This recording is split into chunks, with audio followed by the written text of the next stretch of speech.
The steady vibration of the engines at cruising altitude usually soothed me. At 31,000 feet, wrapped in the soft roar of air and metal, I could almost forget the years I'd spent clawing my way out of the gutter.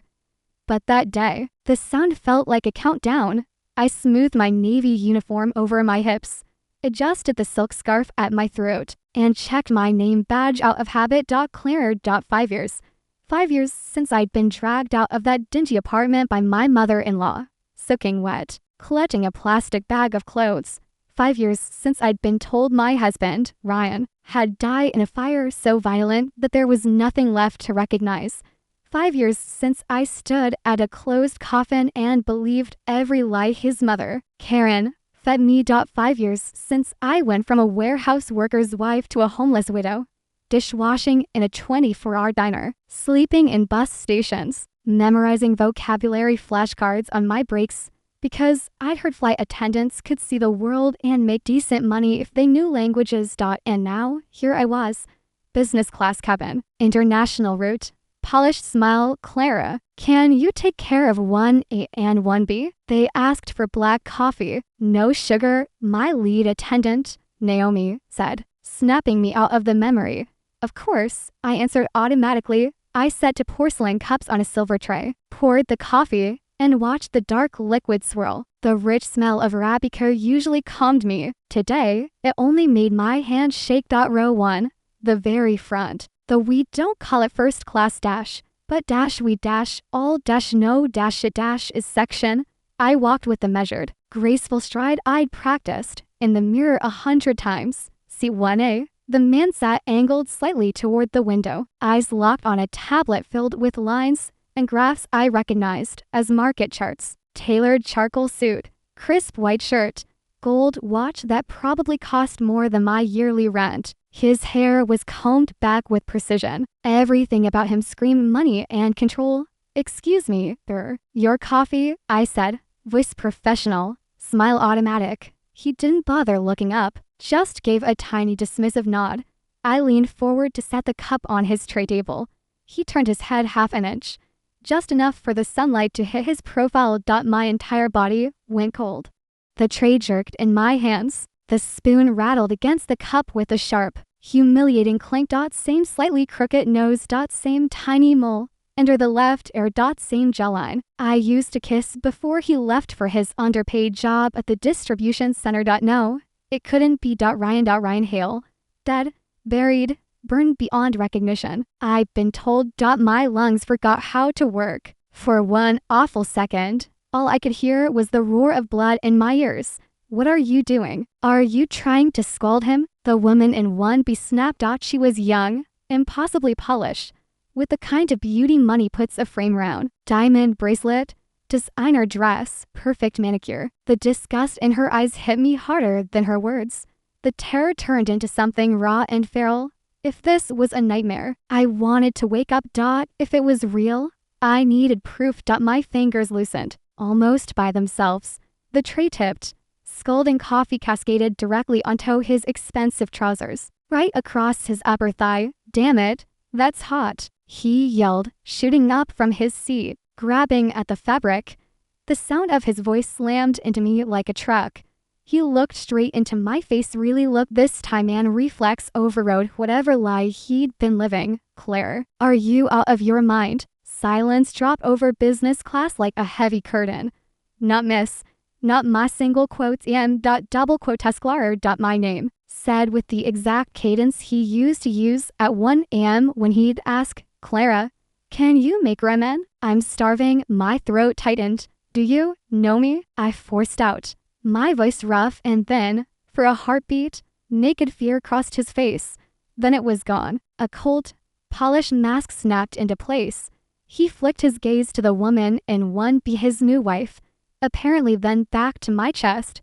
What are you talking about? He barked, jabbing a finger at my name badge. Your name is printed right there. You think I can't read? This service is ridiculous. My wife could sue this airline. Honey, are you okay? The woman fussed, blotting his pants with frantic little dabs of her napkin. She turned on me like a viper. Are you blind? He could get third-degree burns. I'm reporting you. Get your supervisor. No, I didn't move. ICOULD and single quotes T. Every nerve in my body was locked on his face. His right sleeve rode up as he batted her hand away. There it was, a pale, crescent-shaped burn scar along his wrist.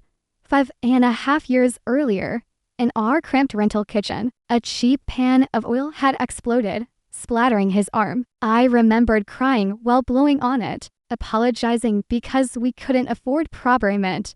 The exact same scar. He wasn't a ghost.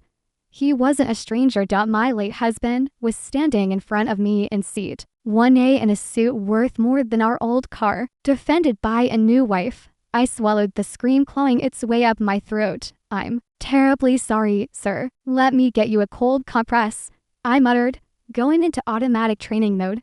I crouched as if to help, and his new wife slapped my hand away. Don't touch him. Fine, I didn't need to. I'd seen everything I needed. I walked back to the galley on legs that didn't feel attached to my body, bracing my hands on the stainless steel counter to keep from collapsing. Claire, you look like you've seen a ghost, Naomi said, parting the curtain. Are you okay? Turbulence got to me. Maybe. The light tasted like rust. I'm a little dizzy. Sit. I'll cover the front for a bit. Drink some tea. She disappeared, and I sagged onto the jump seat.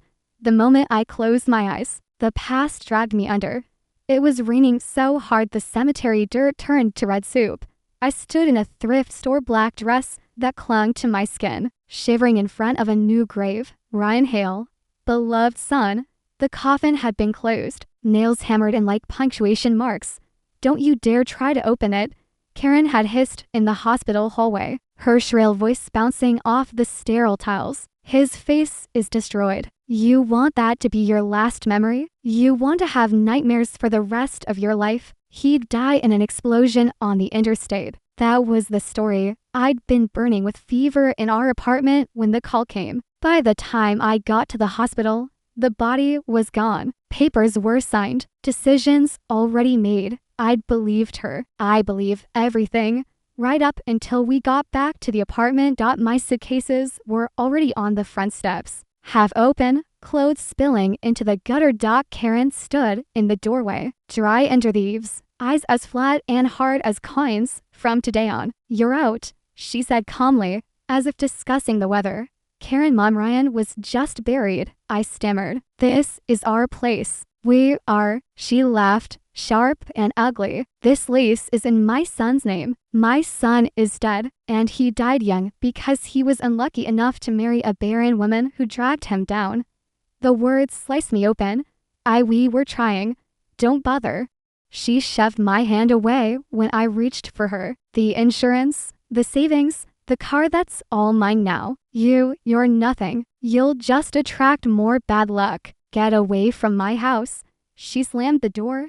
That night, I slept sitting up on a plastic chair in the bus station, clutching a trash bag of clothes, while drinks and junkies drifted in and out round me. The widow of Ryan Hale. What a joke. Back on the plane, my eyes flew open. The grief that had caged me for 5 years didn't feel soft anymore. It felt like sharpened steel. If that man in 1A was Ryan, not some uncanny stranger, then Karen had lied about more than his death. I needed proof, not from his face, but from something he couldn't fake. I grabbed the company tablet from the counter, opened the crew app, and pulled up the passenger manifest. Seat 1A, Cole, Adrian, Platinum Tier, H, 35. Not Ryan Hale. My stomach dropped. I opened his profile. Date of birth, May 12, 1990. Ryan's birthday. Okay. Could still be coincidence. The world is large. Faces repeat. I scrolled to emergency contact. My fingers went numb. Emergency contact. Veronica Hale. Phone number. A string of digits I had dialed 1,000 times. Once upon a time. Karen. The tablet slipped. I caught it at the last second. Adrian Cole was Ryan Hale. Veronica Hale was still in his inner circle. They hadn't just left me. They had buried me alive and walked away with my husband's corpse, his insurance policy, and my future. The rage that rolled through me was so clean it almost felt like peace. The curtain to the galley jerked open. He stood there 2 feet away, the same face that had smiled at me over cheap dinners, now sharpened, polished, and wearing a watch that could pay my rent for a year. "We need to talk now," he said, voice low and dangerous. The tiny galley suddenly fell airless. Up close, the expensive cologne couldn't quite smother the scent I remembered.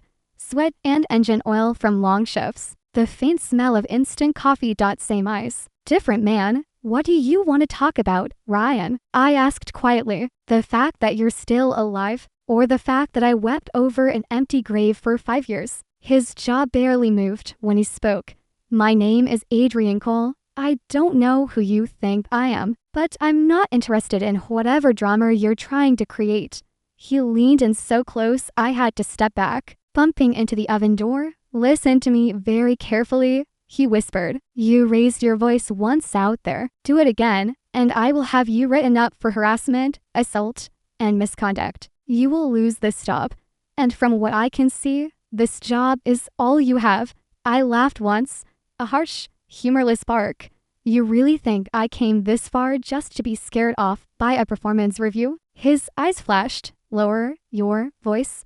His hand snapped around my wrist, fingers digging in painfully. "You spilled boiling coffee on a VIP. You cornered him. You're clearly unstable. If you come near me, or my wife again, or even look at us like that, I'll make one call and you'll never work in the air again." He let go so hard I stumbled against the cart. Then he gave me a smile that wasn't a smile at all and swept the curtain aside. The polished CEO returned to his seat, to his carefully constructed life. I sank to the floor, gasping silently. Gaslighting. That's what this was. Reality wasn't the problem according to him. I wiped my face quickly when Naomi came back. "Claire, why are you on the floor?" she hissed. "Are you okay?" "Just slipped." The galley mat moved under my shoes. "I'm fine," I lied. I wasn't fine, but I couldn't afford to fall apart. If I caused a scene, he'd win twice. So I put my mask back on and finished the service. I passed 1A and 1B multiple times, handing out hot towels, picking up trash, pretending not to see the way Serena, yes, that's what he had called her, Serena, love, laughed as she fed him fruit. He never once looked at me, but I could feel his fear in the stiff set of his shoulders. By the time we landed at Lax, a reckless plan had formed in my mind. When the jet bridge connected and the door opened, VIP passengers were ushered out first. I ducked into the love, swapped my scarf for a plain black hoodie I kept in my tote, scrubbed off my lipstick, and let my hair fall out of its neat bun. Different woman. I jogged through the arrivals hall, keeping 20 yards between us. To anyone watching, I was just another airport employee heading home. They walked straight past the taxi line and shuttle buses and turned toward the private car pickup. Of course they did. A white Escalade rolled to the curb. The driver jumped out to open the door. The back window lowered halfway. My breath hitched. The woman inside was older now, but unmistakable. Perfect makeup, pearl necklace, expensive lace dress in a shade of champagne. Karen hailed. The same mouth that had spat venom at a grieving girl now curved into a delighted smile. "They are my beautiful lovebirds," she trilled as Ryan Adrian helped Serena in. "My handsome son and my gorgeous daughter-in-law." He leaned in and hugged her. They laughed. I pressed myself behind a concrete pillar as the SUV pulled away, forcing my eyes to lock on one small detail instead of shattering completely. The license plate, personalized, ending in RYN. My fingers itched for my phone. I snapped a mental picture since I didn't dare lift the camera. They all knew I was alive. None of them expected me to fight back. I did what they never could have imagined the old Clara doing. I followed the money. My apartment was more like a showbox, peeling off white paint, a fan that rattled loudly enough to scare cockroaches away, and a mattress on the floor with springs I could feel through the thin foam. I sat cross-legged, laptop balanced on my knees. Adrian called. Enter. Search results flooded the screen. Photos of him at ribbon cuttings and charity galas. Articles praising his meteoric rise as the CEO of Cold Dynamics, a real estate and logistics conglomerate. that had come out of nowhere 5 years ago. I click on a profile from a major business magazine. According to the article, Adrian Cole started his empire in mid-2020 with courage, vision, and a sizable family investment. May 2019. The same month I stood in the rain at his fake funeral. The same month I slept on benches because his mother had thrown me out. While I picked burnt toast out of a diner trash can, he was rebranding himself with someone else's money. Our money. His life insurance policy had been worth $500,000. He'd insisted on it for my security. I remembered him saying, "If anything ever happens to me, at least you won't be left with nothing." When he died, Karen handled everything. She told me I had no rights because the paperwork listed her as beneficiary. She told me the payout barely covered his huge gambling debts. Looking at the gleaming tower on Cole Dynamics homepage, I knew that was a lie. My lips trembled as I opened Instagram and searched Serena Lowell-Cole. The account wasn't private. Of course it wasn't. The rich don't hide their happiness. They frame it. Photos of villas in Tuscany, infinity pools in Bali, designer bags, charity balls, and right now, Adrian smiling in almost every frame. I scrolled back to the oldest posts, heart pounding. There it was, a photo from exactly 40 days after his supposed death date. Serena in a slinky dress, perched on a bar stool, holding a glass of champagne. Ryan standing behind her in a crisp shirt, arms wrapped around her waist. On the other side, Karen sat with a slice of cake, beaming. The caption read, "Late post, celebrating my amazing husband Adrian's first big contract and my dear mother-in-law's restored health. New beginnings, 40 days." The day Karen told me she couldn't afford a memorial service and asked me not to bother her because she was too weak and grief-stricken. I'd gone to her gate that day, begging for $20 for groceries. She'd shouted from behind the wall, "Go away. Your face brings misfortune. I don't even have money for bread." There had been laughter behind that wall, not mourning. A party. I bit my hand to keep from screaming, tasting blood on my knuckles. My phone buzzed. And no number. No profile picture. I opened the message. "Pretty little flight attendant. Be grateful for the life you've managed to crawl into. Stop picking at graves that are better left closed. We're watching." A photo followed. My apartment door, taken from the dim hallway outside, with the timestamp. 1 minute ago. The phone slid from my fingers onto the mattress. I lunged for the door, slapped the deadbolt, jammed the flimsy chain lock into place. Not enough. I dragged my plastic door chest across the tile until it blocked the door. My breathing turned shallow. Every shadow felt like a knife. I killed the overhead light and crouched in the corner, hugging my knees, the laptop light casting strange shapes on the wall. Memories clawed up from where I'd buried them. The first night on the street. The ache of hunger so deep it made my teeth hurt. Digging through the trash behind the diner where I'd just gotten a dishwashing job. Finding half a sandwich someone had thrown away. Crying because it tasted like a feast. All that time, the man I had called my husband was sipping champagne with his new family. My phone chimed again. Another message from the same number. This time, it was a screenshot of a bank transfer. $10,000. Description: condolences for a fresh start. Sender: Hill Heritage Group. Hill. Ryan's single quotes as birth name. They were trying to pay me off. Again. $10,000. To the old me, that would have been a miracle. Enough to go back to my hometown, start a tiny business, vanish. But the disgust that rose in my chest was stronger than any temptation. To them, my pain had a price tag, and they'd set it low. My hand shook, but not from fear. I wasn't the same girl who'd apologized for existing. 5 years of scraping, hustling, and surviving had killed her. Someone else sat in this dark little room now. Someone who'd learned that sometimes survival meant fighting dirtier than the people who tried to bury you. I needed help, not from a lover, not from family, but from someone who understood how to turn secrets into weapons. My mind flashed back to a Tokyo LA flight 6 months earlier.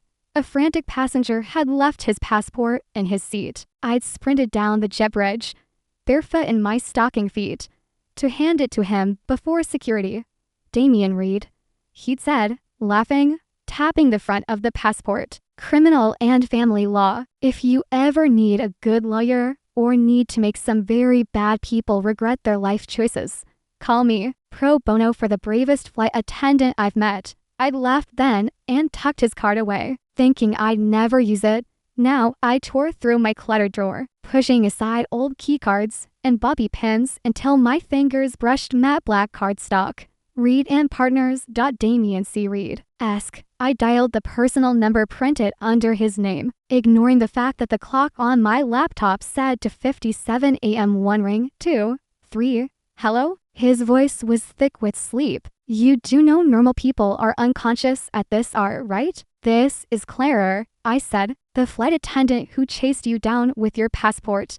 There was rustling on his end. Double quote, so, Clara, of course. Did an airline finally try to pin a delay on you? I warned you they would. I'm being threatened, I said simply, by a man who's supposed to be dead, and someone just wired me hush money. The sleep evaporated from his voice. Stop. Don't say another word on this line. Don't touch the money. Double lock your door. Send me your location through Signal. I'm coming. He hung up. I stared at the dark phone screen and then noticed something I'd missed earlier. A plain brown envelope lay on the floor by my door, edges damp from where it had slid through and picked up grime. My name wasn't on it. Just for words in harsh red marker. For the widow of Ryan Hill. My fingers went icy. I tore it open. Inside were papers, copies of hospital lab reports, dated 5 years ago, printed 2 days before Ryan's death. Patient, Ryan Hale. Diagnosis, non-obstructive azoospermia. I read the conclusion 3 times, my brain refusing to connect the words. No sperm. Permanent. Natural conception, essentially impossible.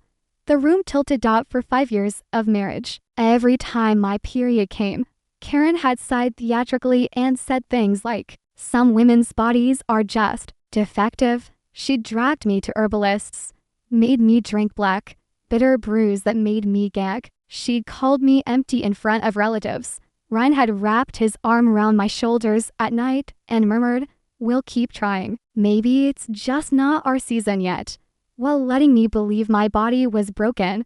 He'd had this report the whole time. He'd known. They both had. A knock made me jump so violently, I almost dropped the papers. Clara, it's Damian. Open up. I checked the peephole. His cap was pulled low, leather jacket dripping rain. I shoved the dresser aside and flung the door open. He stepped in quickly, closed it, locked it again, and did a quick sweep of the room with a professional's eye. You alone? He asked. Yes. Any security cameras in the hallway? Just the one over the stairs. Good. I handed him the envelope and my phone to show him the bank transfer and the threatening messages. His face, boyish when he joked, turned hard as stone when he read, this isn't a messy divorce. Claire, he said finally, this is organized fraud, identity theft, maybe even attempted murder and now witness intimidation and bribery. He held up the lab report. And this is their fatal weakness. Whoever dropped this under your door hates your ex more than they hate you. Someone close enough to access his medical file, angry enough to risk leaking it. An enemy inside his camp. He pulled out his own tablet, fingers flying as he pulled up public records. All right, let's see who Adrian Cole really is when we look at the seams. He went quiet, scanning, then suddenly barked a humorless laugh. Come here, he said. On the screen was Serena's Instagram, open to her newest post. 3 hours old. Serena, lit by warm vanity lighting, holding up a pregnancy test with 2 bright pink lines. Ryan, Adrian bent down, kissing her cheek. A little boy of about 3 clung to her legs. Caption, overflowing with gratitude. Baby number 2 on the way. Big brother no or can't wait. Thank you, Adrian, for giving me the family I always dreamed of. Hashtag blessed, hashtag family of first. Soon my fingers tightened round the lab report until it crinkled. That's their son, I whispered, pointing to the toddler. So there's already 1, and now she's pregnant again. Damian nodded slowly. And your ex has had a 0 sperm count for at least 5 years. His voice was clinical, but his eyes were cold. Biology doesn't do miracles like that, so those are his children, I said, each word like a stone dropping into place. He blew out a breath. Either there was a sperm donor, and they've kept it quiet to protect his masculinity, or she's been unfaithful and he's raising another man's kids to keep the picture-perfect life going. Either way, I murmured, their entire perfect family is built on a lie layer over the lies he used to bury me. Damien stood and grabbed his jacket again.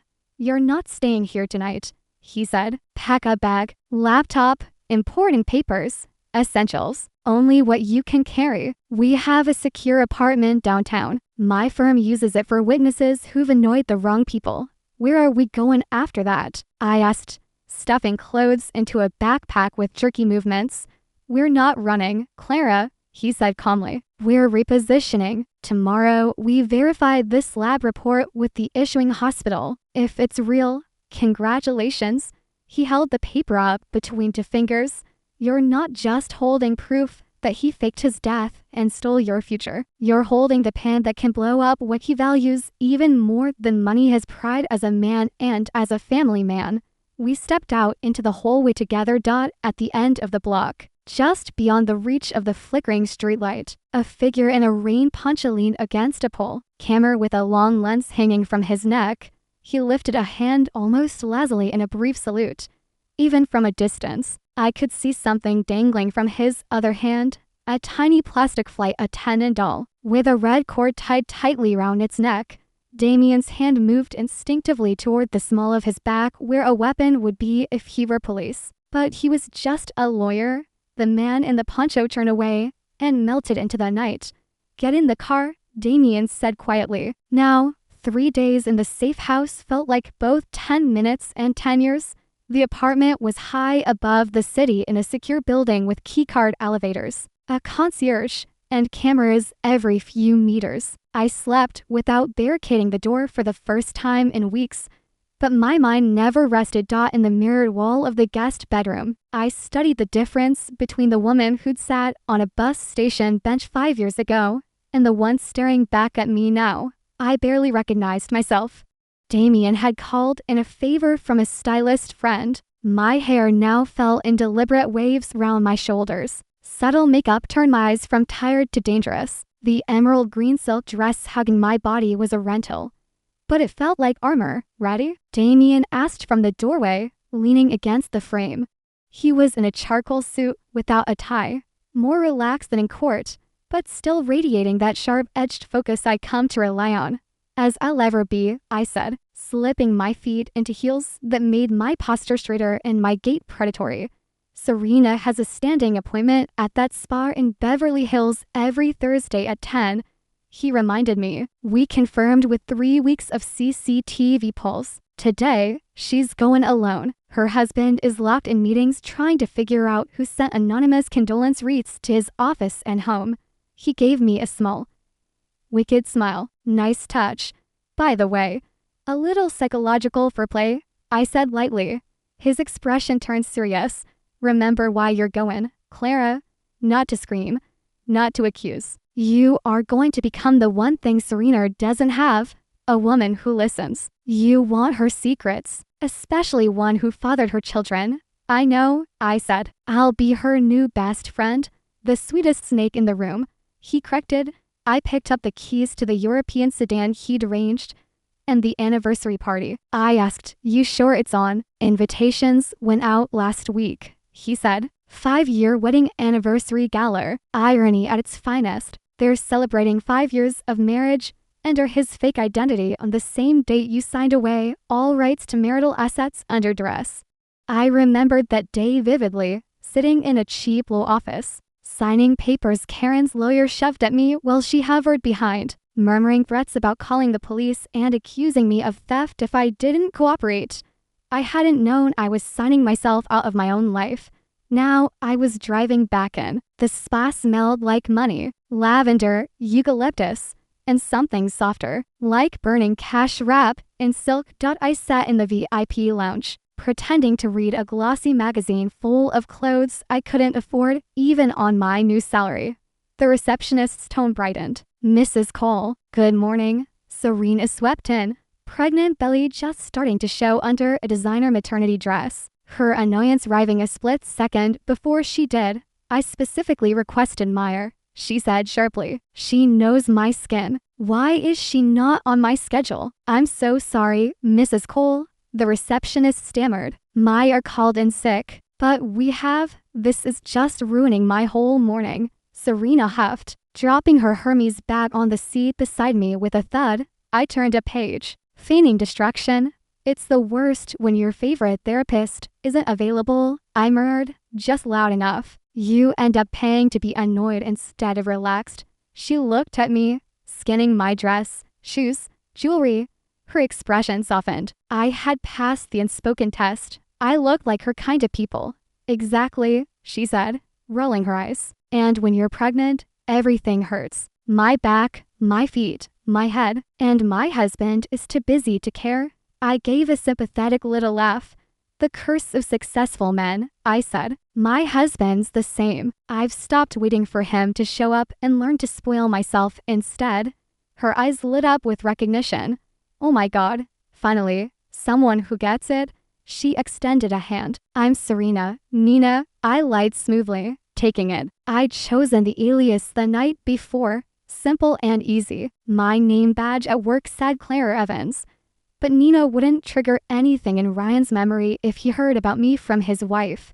We ended up in side-by-side treatment rooms, then in matching robes in the lounge afterward. Sipping infused water. She talked. I listened. About her overbearing mother-in-law who insisted on coming over unannounced. About how old people didn't understand boundaries. She didn't even have to say Karen's name. I knew who she meant. Sometimes I just want to run away to a hotel and sleep, she confessed, laughing weakly. But then I look at No and her eyes softened as she showed me a photo of her son on her phone. He's adorable, I said truthfully. Thanks. He saved me, you know. My family always judged me for not being serious enough. Then I married Adrian, and suddenly I'm the perfect wife, the perfect mom, the perfect decor. She gave a brittle little shrug. It's exhausting. There, a crack. I get it, I said quietly. The more perfect your life looks from the outside, the lonelier it is inside. She looked like she might cry, then laughed instead. Wow, Nina, I just met you and you're already my unofficial therapist. 2 hours later, as we waited for the valet to bring our cars, she rummaged in her bag. Oh, this weekend, you have to come. She handed me a thick velvet envelope. 5-year wedding anniversary party, grand ballroom at the Beverly Regent. I glanced at the date printed in gold.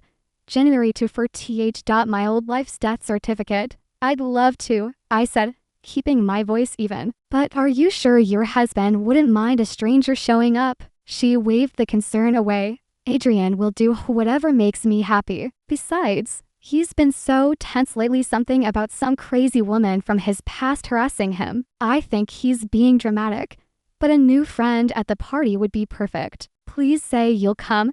I wouldn't miss it, I said. She leaned in, hugging me, kissing the air beside my cheeks. Her Escalade pulled up the same one from the airport. As she slid inside, I caught a glimpse of Karen's profile in the middle row. Scowling at her phone. My fingers tightened around the invitation. I stepped back onto the sidewalk and pulled out my phone. To Damien. Ticket to the show secured. Prepare outfit plus gift we discussed. We're going to burn their house of cards down. Before I could slide into my car, movement across the street caught my eye. A man in a baseball cap leaned against a lamppost, camera strap over one shoulder. This time, he didn't pretend to be invisible. He lifted the camera, took a photo in plain view, and then raised his free hand. Dangling from it was a small flight attendant figurine with a red string knotted tight around its neck. We stared at each other for a long second. Then he turned and disappeared into the crowd. Instead of fear, something else flared in me. Fury sharpened into focus. Watch all you want, I muttered. I'll give you a show. The Beverly Regent glittered like a jewel that night. Valleys jogged between black cars. Laughter and music spilled out each time the ballroom doors opened. I stepped out of Damien's sedan in a blood-red backless gown. Hair swept up, a thin chain glinting at my throat. Red not for romance, but for warning. Last reminder. Damien's voice sat in my tiny earpiece as I walked up the stairs. He was parked in a surveillance van nearby, connected to a button camera in the clasp of my clutch. Do not drink anything you haven't watched poured. If someone tries to isolate you in a service area, stall and get to a crowd. And remember, we don't need you to physically confront him. His own words can do the work. Copy, I murmured, lips barely moving. The ballroom was a forest of crystal chandeliers and white roses. At the far end, on a low stage, stood Ryan Adrian in a tux, hand resting possessively on Serena's back. Karen sat on a kind of throne beside them, dripping pearls and smugness. Guests flowed past them in a receiving line. Photographers snapped photos. A massive 6-tier cake behind them sparkled with edible gold. Nina, Serena squealed when she saw me. You came. She tugged Adrian's sleeve. Alex, this is my new friend I told you about. He turned. Our eyes met. His face drained of color so fast it was almost comical. The champagne flute slipped in his fingers, content sloshing onto the carpet. For a moment, the room shrank until there was nothing but my calm smile and his widening pupils. Good evening, I said lightly to Serena. You look stunning. Then I extended my hand to him. Mr. Cole, an honor to finally meet you. Your wife speaks highly of you. His hand hung uselessly at his side. Honey, Serena prompted, laughing a little. Don't be rude. He forced his fingers to close round mine. His palm was cold and clammy. I squeezed hard, let my nails bite into his skin. You remind me so much of my late husband, I said softly, with just enough volume that Karen, at least, could hear. He was a poor man with no backbone. You, on the other hand, seem successful. His eyes flashed pure hatred. Thank you for coming, he ground out, yanking his hand back. I shifted my gaze to Karen. Double quotes Mrs. Cole. I asked politely. She refused to look directly at me, eyes fixed somewhere over my shoulder. Your face reminds me of someone, I continued. My old mother-in-law. She was very forgetful, especially about her sins. Serena laughed, oblivious. Mom is forgetful. She's always misplacing her glasses. Please, help yourself to the food. Adrian cut in sharply, forcing a smile for the benefit of the guests behind me. His eyes flicked toward a cluster of men in dark suits, the security team.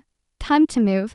I drifted into the crowd, picked up a flute of mineral water, and smiled as if I belonged. Target just messaged his chief of security. Damien's voice murmured in my ear. They're planning to escort you out quietly through the service hallway on the left in about 5 minutes. Let them try, I replied. I slipped my phone out of my clutch under cover of my napkin. Damien had already rigged Adrian's phone, who whatever I sent would pierce through silent mode at full volume. I attached a photo, the scan of his old lab report beside Serena's glowing pregnancy announcement. Caption, a sterile man with 2 kids. Miracle or cosmic joke. Send. 3 seconds later, a loud ping cut through the music on stage. Heads turned. People chuckled. Adrian fumbled in his pocket, glancing at the screen. His face twisted. He staggered, one hand grabbing a decorative column to stay upright. Serena touched his arm, concerned, but he jerked away. From across the room, I lifted my glass slightly. Our eyes locked. Toast. He looked like he might explode. The lights dimmed. Ladies and gentlemen, the MC boomed, stepping onto the stage. If I could have your attention on the main screen for a very special surprise. Adrian has prepared a video celebrating 5 beautiful years of love with Serena. A giant LED screen behind the stage flickered to life, panic-gripped across Adrian's features.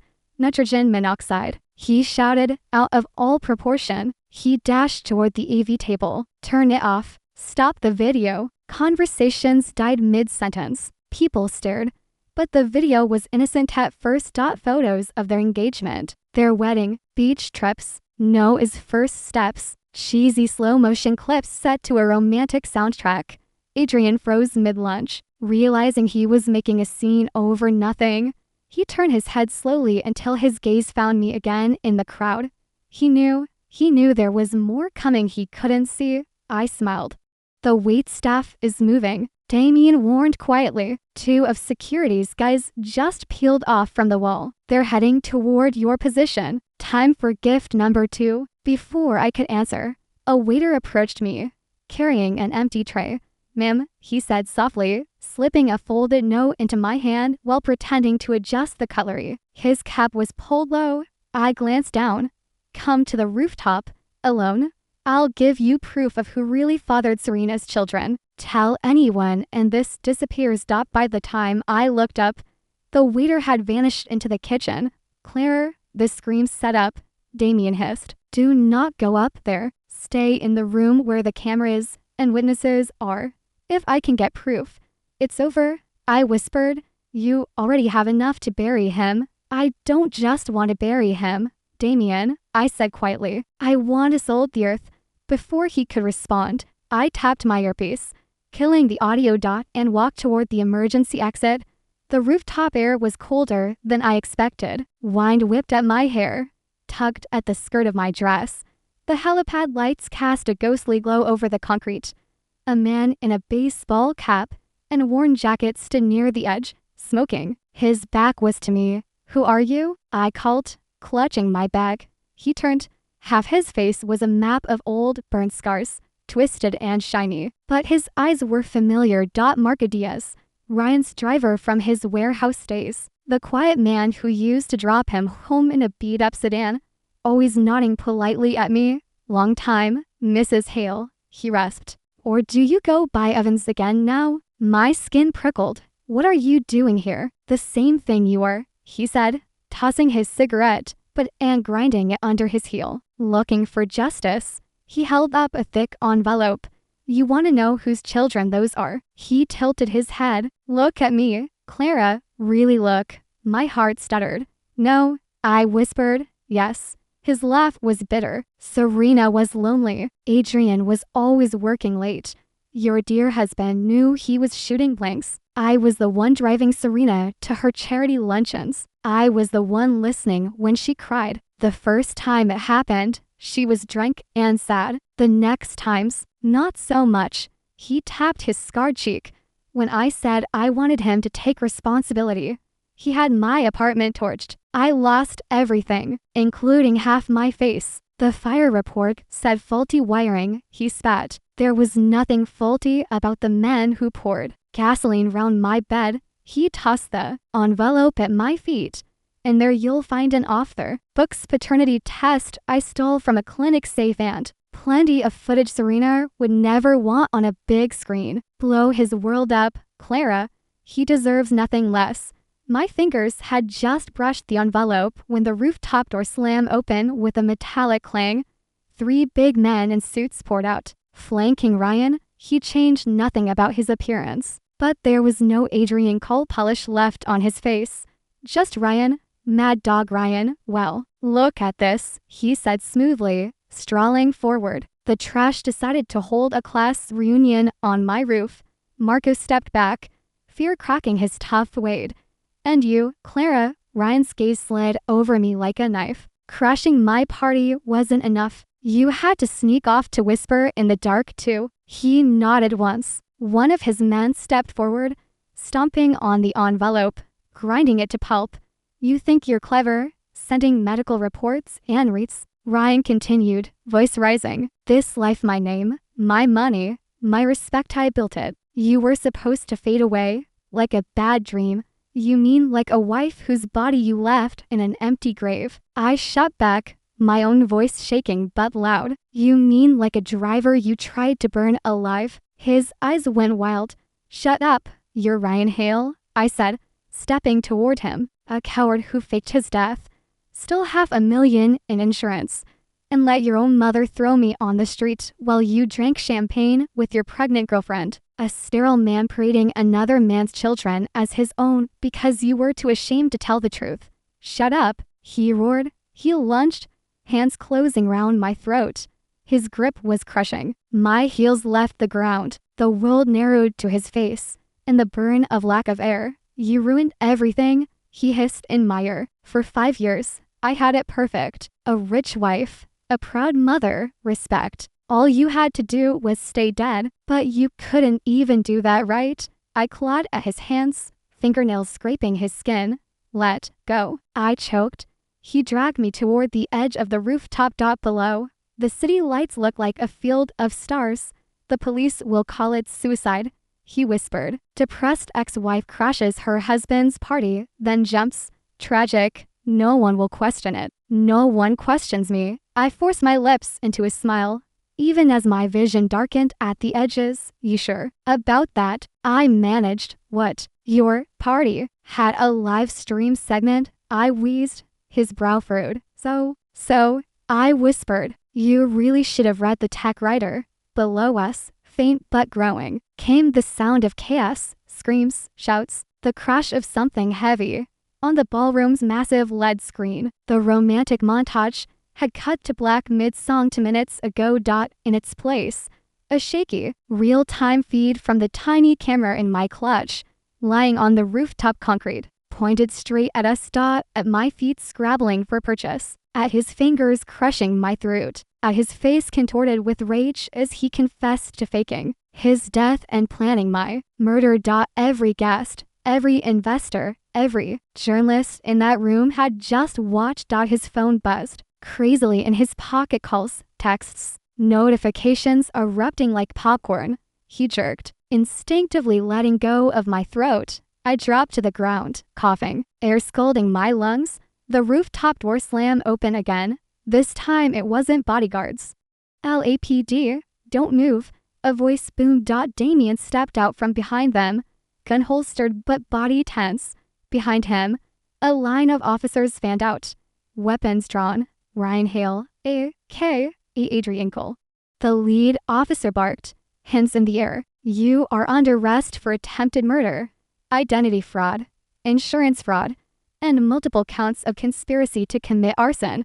Ryan turned slowly, taking in the guns, the uniforms, the red and blue lights now flickering against the concrete. He glanced at me, then at Marco, then down past the low wall at the chaos below. From the ballroom windows, faces were pressed against the glass, staring upward. He started laughing. It was a horrible sound, too high, too wild. You think you've won, he shouted, backing toward the edge, hands spread. You think you can put me in a cage like some mutt, Ryan? Don't, I croaked, getting to my knees. Don't be a coward twice. He stopped with his heels almost hanging off the ledge. He looked at me one last time, and for a fraction of a second, the boy I'd married flickered in his eyes. The one who'd bought me flowers from the gas station when we were broke. The one who'd promised, it's us against the world. Then it was gone. See you in hell, Clara, he said calmly. He leaned back. For just an instant, I saw something else. Another hand, a shove from the shadows near the pillar. Marco, the angle blocked the camera's view. To everyone watching the live feed, Ryan's full looked completely self-inflicted. To me, standing a few meters away, it looked like a small correction from fate. He vanished. Down below, the crowd's scream hit us like a physical force. A second later, I watched from behind the hotel's glass doors while paramedics sipped the body bag over him. No tears came. Damien slipped his suit jacket over my shoulders. It's over, he said quietly. Is it? I murmured. He hesitated. Karen collapsed when she saw him full, he said. Massive stroke. She's alive, but the doctors don't think she'll ever walk or speak again. Her financial accounts are frozen along with his. The state will put her in a public care facility eventually. A bitter part of me thought, fitting, she'd spend the rest of her days trapped in her own body, like I'd been trapped in the prison of her words for years. And Serena, I asked, questioned, he said. She cooperated once she saw the DNA report Marco gave us. Her family, the Lowell Hotel people, cut ties within hours. They can't afford the scandal. Her prenup was airtight. She leaves with almost nothing. The world will remember her as the woman who raised another man's kids as a trophy family. I watched a stretcher roll by, Karen's face ghostly pale, eyes wide open but vacant. I felt nothing. Not triumph, not joy. Just a calm emptiness where the ache had been, like a tumor had been carved out. leaving a hollow that could finally heal. "Let's go," Damien said. "There's nothing left for you in this building." We walked out into the thick Los Angeles night, sirens still wailing behind us. 6 months later, the morning sun streamed through the floor-to-ceiling windows of Lax, Miss Evans. A young flight attendant called as she hurried toward me, clutching a stack of safety cards. "They're asking if we can move a couple with an infant closer to the front. How flexible is the manifest?" We stood in a staff briefing room, crew lined up in crisp uniforms, talk to ground, I said. Checking my watch. "If there's any leeway, we make it work. New parents make the best repeat customers if they feel seen." She nodded and darted off. I turned back to the half circle of fresh faces. "Remember?" I told them, voice steady. The gold wings on my chest gleaming under the fluorescent lights. "Your smile is your shield, but it is not an apology. You're not here to be stepped on. You're here to get 200 souls safely from point A to point B. And no one disrespects that." They murmured a chorus of yes. "Ma'am, senior flight instructor." The title still felt strange on my tongue, but the weight of it on my name badge felt right. Claire Evans. Not Hale. Not anybody's ex anything. My phone buzzed as I sat with my coffee in a quiet corner of the terminal, waiting for boarding. A message from an unfamiliar number with a profile picture of a woman in SCRUBS. "Good morning, Ms. Evans. I'm a nurse at Westwood Long-Term Care. We have a patient named Veronica Hale who has been crying and looking toward the door for 2 days. We found your number scribbled on a note under her pillow. Would you consider visiting? She seems very distressed." I stared at the message for a long time. I pictured Karen, once queen of her little world, now lying in a bed that smelled of disinfectant, trapped in a paralyzed body, haunted by memories with no one to talk to. My fingers moved over the screen. "I'm sorry, you have the wrong number. My mother-in-law died 5 years ago. Please don't contact me again." Send, block. I set the phone down and felt lighter. Forgiveness, I'd learned, doesn't always look like a tearful reunion. Sometimes it's just letting go, choosing not to walk back into the same fire. "Black coffee, to sugars, right?" a familiar voice said. I looked up. Damien stood beside my table, holding out a paper cup, translucent, sleeves rolled up. "So you do listen," I said, taking it. He sat opposite me, one leg bouncing with restless energy. "I just won a case I thought I'd lose," he said.